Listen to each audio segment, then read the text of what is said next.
ATG Outdoors. Well, here we are. It's March 16th. Yeah, I think it's the 16th of March. Here Wednesday, middle of the month. We got turkey season coming up April 20th. So in a few weeks, we got turkey season going to be open up here in northern Kentucky. Uh, I hear people talking about like what, with turkeys, if you use your bow. Me, 90% of my turkey hunting is done with a gun. I have a hard enough time getting them to come in. It's getting tougher and tougher every year, so I do gun hunt.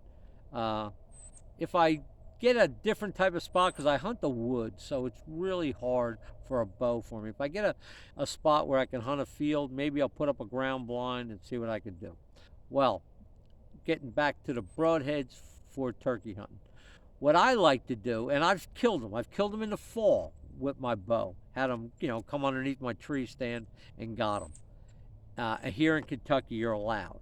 It's legal to kill a turkey in the fall with a bow, and I do that. I've done it before. But I've killed them with my regular broadheads. That I use for deer hunting, and that's what I recommend. If you're gonna, you want to use a head, use the same broadhead you use for deer hunting, because you got it tuned. It shoots well for you. I mean, it should. So just use that same one. It's a good, it'll kill them just as fast as anything else. Yeah, you could go to these things. Excuse me. This is called the slicer. It's made by Dead X Bow Hunting. Check it out. That's another thing. Check out. He's a buddy of mine. Check out Dead X Bow Hunting. He makes these himself. He's a machinist. Makes these himself. Got these. He's got these. That's the slicer, and he's got the mini slicer right there. I like to use these mini slicers. If I do go out for turkeys, I'll use these behind my broadhead. I'll put it, on first, and then my broadhead. It'll keep that broadhead from blowing through them, and that's what I kind of like. I kind of like that because, I think if that broadhead is in them, it's kind of tearing them apart. It sounds kind of cruel, but it's kind of doing, if it didn't kill him right from the initial shot by bouncing around the side of him, it's doing some damage. You could see it on the back of that broadhead now, right there. And talking about broadheads, these broadheads right here are called deep powers. They're almost like an Exodus. They kind of go over the arrow. You can see how the arrow goes sort of up inside of it, and the blade comes back. And I guess that's how so they can make them a little longer.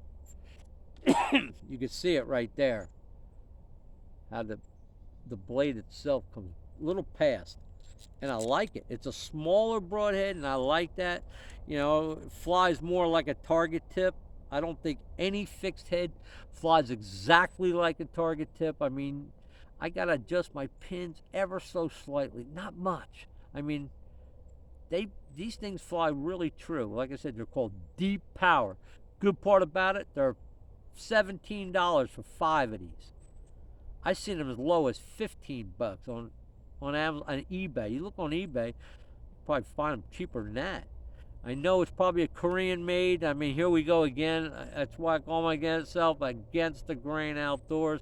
I buy all my stuff second. If it's not second hand, I'm budget minded. So if you're budget minded like me, and I spun test these things, there's even a guy on I forget what channel. He's got this thing where he tests out all these broadheads, and he tested these things out, and he even said, he goes, I hate to admit it, but these darn things for $17 for 5 of them are just as deadly as anything. You can resharpen them. They got a little edge on the back side. They're sharp on the back side, sharp, and they were sharp out of the box. I mean, you can make them sharp, and I did. When I took them out, they were sharp, but I put a hell of an edge on them, and you can. So they're resharpenable, so they're not one and done. Check them out, Deep Power, and check out my channel, ATG Outdoors. If you want to hear it straight up, I don't run with the pack. I'm 60 years old. I've been doing it for a long time. I have another thing that I talk about called Bodies and Bows. Check that out if you're interested in, as far as what to do when, different types of exercises for bow hunting. I've kind of looked into these different guys and looked at and just what worked for me, different types of. So check it out. ATG Outdoors, bodies and bows, against the grain. If you like what you hear, hit the like, hit the subscribe. Check out my buddy again. Check him out. Dead X Bow Hunting. With that, talk to you guys later.